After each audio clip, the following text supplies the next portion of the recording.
क्योंकि इसको बदलना है। तो 400 पार का नारा ऐसा ही नहीं दे रहे थे, उनको इस किताब से बहुत तकलीफ है। और तीसरी बात बताइए, इस किताब को लेकर एक शख्स ने देश भर में यात्रा की, बाएं से दाएं, ऊपर से नीचे, उसका नाम बताइए। वेरी गुड, बहुत शुक्रिया।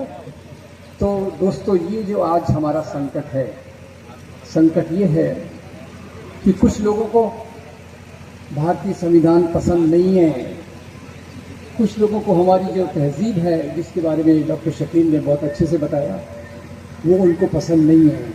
उनको एक ही चीज़ चाहिए, हिंदू धर्म के नाम पर राजनीति।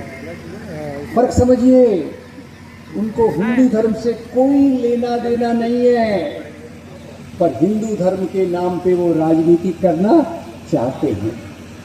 जहाँ तक हिंदू धर्म का सवाल है, मुझे लगता है कि भारत के राष्ट्रपिता, क्या नाम था उनका? महात्मा गांधी। भारत के राष्ट्रपिता से बड़ा हिंदू कोई नहीं हुआ पिछले 200 साल में।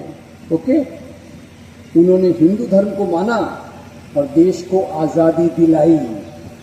और वो देश को आज़ादी क्यों दिला सके? क्योंकि उन्होंने हिंदू, मुसलमान, सिख, ईसाई, बौद्ध, जैन, पारसी, यहूदी में भेदभाव नहीं किया। ये सवाल आपके आता है कि हम हैं क्या? हम 15 अगस्त 1947 के बाद बने, या कुछ इनकी चीज़ें शुरुआत में भी थी? तो आजकल सबसे पहले तो ये है कि एक चीज़ जिससे मुझे सबसे तकलीफ होती है, और जो इस किताब के बिल्कुल खिलाफ है, इस किताब के सिद्धांतों को ना होगा, और वो चीज़ है नफरत को फैलाना। नफरत फैलाने का काम बहुत तेजी से करते हैं, इतिहास को ले आते हैं, आज की बातों को ले आते हैं, और ख़ास तौर से जो लोगों ने जंग आज़ादी में भाग लिया, जिन्होंने जंग आज़ादी का लीडरशिप किया, उस पार्टी के खिलाफ बहुत वो नफरत फैलाने का काम करते हैं।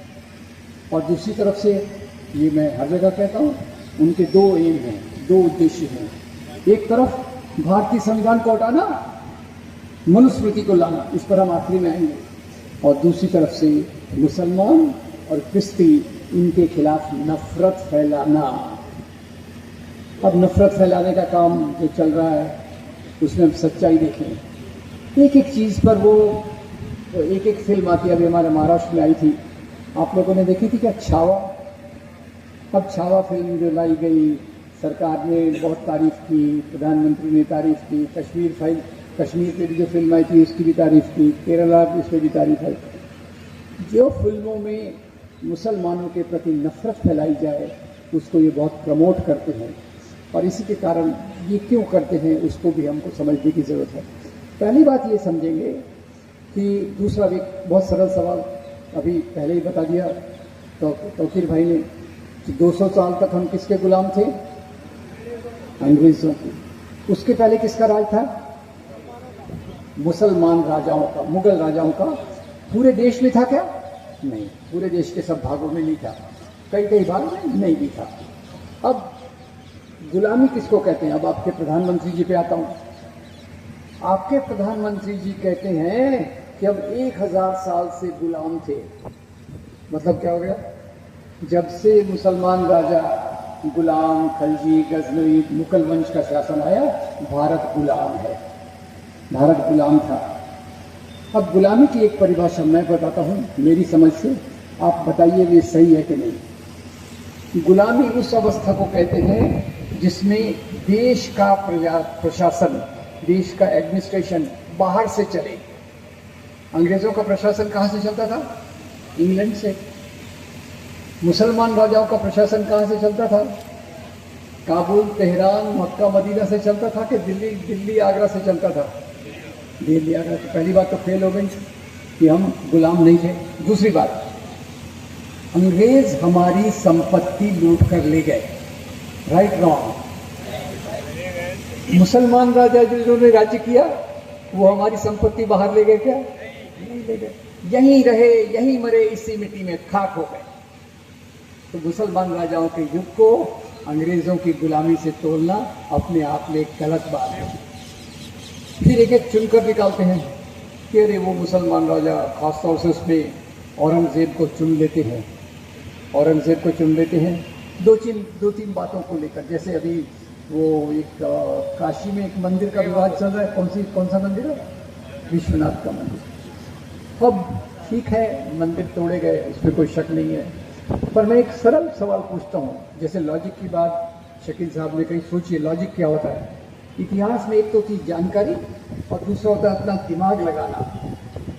अगर औरंगज़ेब को हिंदू मंदिर ही तोड़ना था, 10 तोड़े 12 तोड़े, पर ख्याल कीजिएगा, मैं आपको बता रहा हूँ, औरंगज़ेब ने करीब 100 मंदिरों को दान दिया। कौन से मंदिर है ये मंदिर है 3-4 के नाम मुझे याद है, ज़्यादा मेमोरी अच्छी नहीं है मेरी।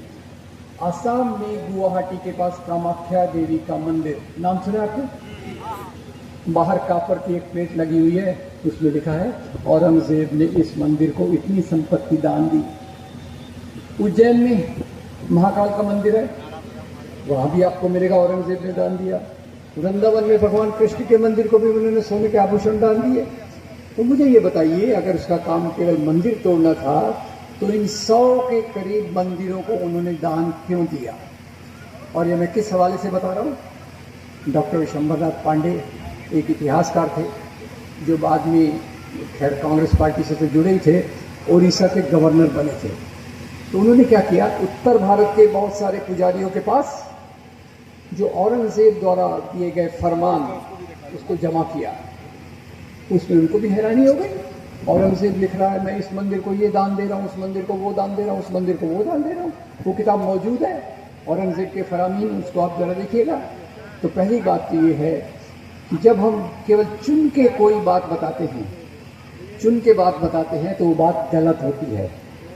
कभी भी पूरे चित्र को देखे बगैर आप अपनी राय नहीं बना सकते। मंदिर तोड़े, 10-12 मंदिर तोड़े, 100 मंदिरों को दान दिया, तो इसका क्या मतलब है? होंगे बहुत सारे कारण, राजनीतिक कारण होते हैं,